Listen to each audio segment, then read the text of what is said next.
What's up, YouTube? So I had some people send me some questions. Where is the Lincoln? Where does it stand right now with the transmission conversion that I was doing?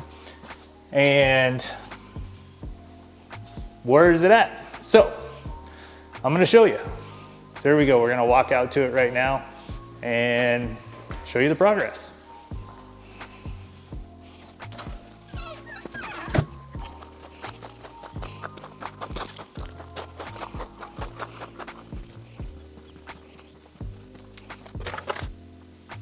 All right, so now we are in my home garage, and it's actually pretty nice now that I've redone everything.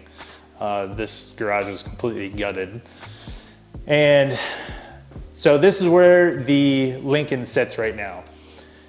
And currently, the Lincoln has no front suspension, none at all.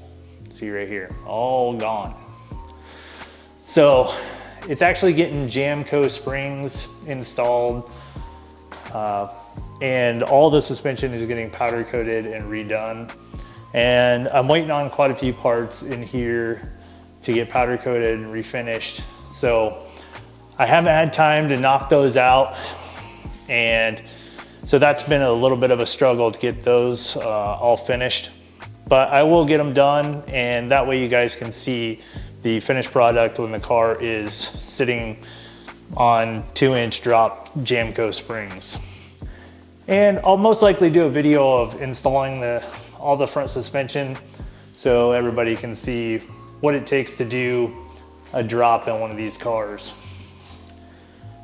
It's actually not that bad to get them apart as long as they're not rusty.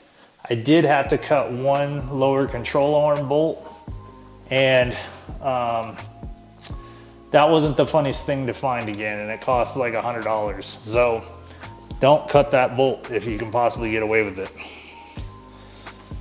So anyway, there's gonna be a cost breakdown at the end of this, because I had some people ask, what does it cost to do this conversion on the MEL engine? So next is the cost breakdown. Please stay tuned.